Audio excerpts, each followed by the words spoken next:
Assalamualaikum warahmatullahi wabarakatuh. Shalom, Om Swastiastu, Namo Buddhaya, salam kebajikan.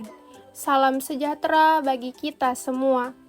Pada kesempatan kali ini, kami dari Angkatan 21, Kelompok 4, Tim 2 akan mempresentasikan hasil analisis kami mengenai isu-isu kontemporer. Baiklah, tim kami terdiri dari 5 orang yang akan diperkenalkan satu persatu. Pertama, Ari Suryana, SPD. Kedua, Muhammad Khair Simamora, SH. Ketiga, Khairunisa, SSOS. Keempat, Rizky Hanum, SMAT. Dan kelima, Laila Safitri, AMD. Semoga dengan presentasi ini bisa memberikan wawasan baru mengenai pemahaman mendalam mengenai isu-isu strategis yang sedang kita hadapi saat ini. Sebelum masuk ke pembahasan inti, izinkan kami untuk menjelaskan alur presentasinya. Kita akan memulai dengan pendahuluan, di mana kita akan memahami konteks dan urgensi dari isu kontemporer ini. Selanjutnya, kami akan melakukan identifikasi isu, yaitu pemetaan 5 isu krusial yang ada di lingkungan Kementerian Agama. Setelah itu, kami akan membahas proses analisis yang kami gunakan untuk memprioritaskan isu-isu tersebut. Kemudian, kami akan mendalami akar masalah dari isu radikalisme menggunakan analisis Fishbone. Kami juga akan merumuskan gagasan solusi yang holistik dan terintegrasi. Dan yang terakhir, presentasi akan kami tutup dengan kesimpulan dan rekomendasi strategis. Baik, mari kita mulai dengan pertanyaan mengapa analisis isu kontemporer ini begitu penting, khususnya bagi Kementerian Agama. Seperti yang kita ketahui, Kementerian Agama memiliki peran yang sangat strategis dalam mengelola urusan dan menjaga kerukunan beragama di Indonesia. Namun, dalam perjalanannya, kita dihadapkan pada dinamika sosial, politik, dan teknologi yang begitu cepat. Perubahan ini memunculkan tantangan baru yang kompleks. Isu yang kita hadapi saat ini sangat beragam, mulai dari masalah intoleransi, radikalisme, hingga tantangan transformasi digital dalam layanan keagamaan. Oleh karena itu, tujuan dari analisis ini adalah untuk membekali kita sebagai calon aparatur sipil negara dengan kemampuan berpikir kritis, sehingga kita bisa lebih siap dan adaptif dalam menghadapi perubahan lingkungan strategis. Setelah memahami urgensinya, kita masuk ke inti pembahasan, yaitu pemetaan isu strategis. Kami telah mengidentifikasi 5 isu krusial yang perlu mendapat perhatian serius di lingkungan Kementerian Agama. Pertama, isu radikalisme dan moderasi beragama. Isu ini menjadi ancaman serius terhadap kerukunan dan persatuan bangsa. Kedua, isu literasi digital dan hoaks keagamaan. Kita tahu penyebaran disinformasi dan ujaran kebencian berbasis agama sangat masif di era digital ini. Ketiga, isu pendidikan Islam di era modern. Tantangan utamanya adalah bagaimana kita bisa beradaptasi dengan kurikulum dan kebutuhan abad ke-21. Keempat, isu layanan keagamaan publik. Masyarakat saat ini menuntut peningkatan transparansi, efisiensi, dan akuntabilitas dalam setiap layanan yang kita berikan. Kelima, isu perlindungan umat beragama. Ini adalah isu fundamental, di mana kita harus menjamin hak konstitusional setiap warga negara dalam beribadah. Setelah diperoleh 5 isu, selanjutnya adalah melakukan analisis dengan teknik tapisan.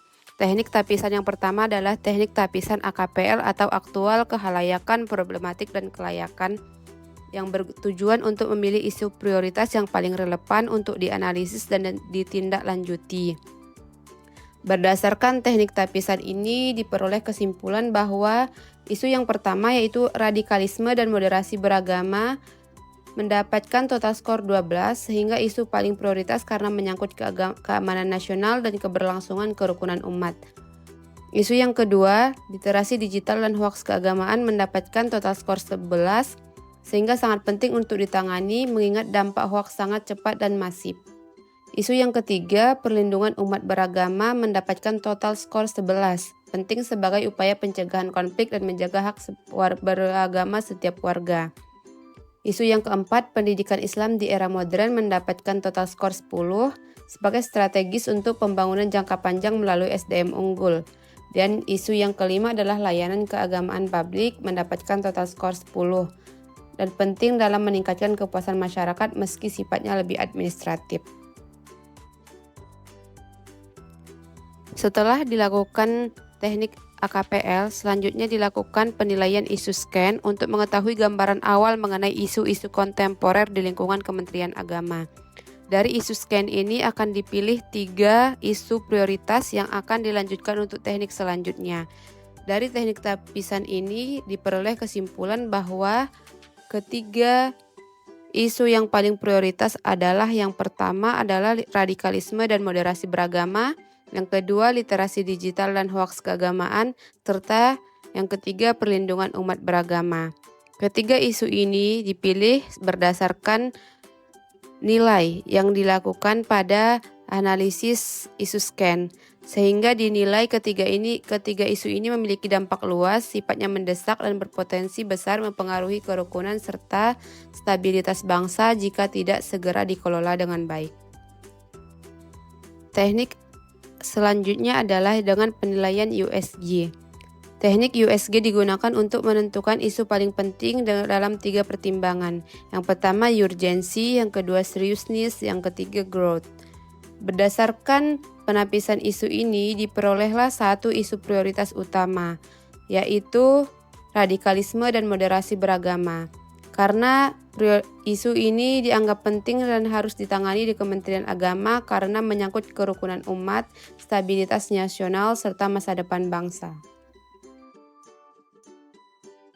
Analisis akar masalah. Yang pertama pada faktor pendidikan. Kurangnya pendidikan moderasi beragama sejak dini, minimnya pemahaman Pancasila dan nilai kebangsaan, materi pendidikan agama kurang kontekstual dengan isu kekinian. Yang kedua, faktor sosial budaya. Intoleransi dalam kehidupan bermasyarakat, perbedaan budaya dan pemahaman agama yang tidak dikelola dengan baik, rendahnya komunikasi antar umat beragama. Yang ketiga, pada faktor ekonomi. Kesenjangan sosial dan ekonomi yang dimanfaatkan kelompok radikal. Kemiskinan memicu kerentanan terhadap doktrin radikal, janji kesejahteraan palsu dari kelompok intoleran. Keempat, pada faktor teknologi dan media. Penyebaran paham radikal melalui media sosial. Kurangnya literasi digital masyarakat, maraknya hoaks keagamaan tanpa filter. Yang kelima, faktor kelembagaan dan regulasi. Belum optimalnya peran lembaga keagamaan dalam menyuarakan moderasi, lemahnya pengawasan terhadap konten dakwah radikal, kurangnya koordinasi antara instansi dalam pencegahan radikalisme. Yang terakhir, faktor individu psikologis. Krisis identitas generasi muda, rendahnya pemahaman agama yang komprehensif, mudah terpengaruh doktrin radikal karena lemahnya filter diri. Perumusan isu strategis. Masih tingginya potensi penyebaran paham radikal dan intoleransi di masyarakat akibat lemahnya pemahaman moderasi beragama, rendahnya literasi digital, serta belum optimalnya peran pendidikan dan lembaga keagamaan yang berpotensi mengancam kerukunan umat beragama, persatuan bangsa, serta stabilitas nasional. Beberapa gagasan solusi yang dapat dilakukan adalah: pertama adalah area penguatan pendidikan moderasi beragama, yaitu integrasi nilai-nilai moderasi, nilai-nilai toleransi, dan nilai-nilai Pancasila ke dalam kurikulum pembelajaran. Kedua, pelatihan terhadap guru, dosen, dan penyuluh agama terkait dengan nilai-nilai moderasi beragama, toleransi, dan nilai-nilai Pancasila. Area kedua, peningkatan literasi digital dan kontra narasi, di mana gerakan literasi digital untuk menangkal hoax bidang keagamaan. Kemudian juga terkait dengan produksi konten-konten kreatif dan positif di media sosial. Selanjutnya, area ketiga adalah penguatan peran tokoh dan lembaga keagamaan, meliputi optimalisasi peran FKUB, ormas, dan tokoh agama sebagai agen moderasi, menjadikan rumah ibadah sebagai pusat pendidikan toleransi. Area keempat adalah pemberdayaan ekonomi masyarakat, yaitu melalui program bantuan ekonomi berbasis komunitas dan pesantren agar tidak mudah dipengaruhi doktrin radikal. Area kelima, penguatan regulasi dan koordinasi antar instansi.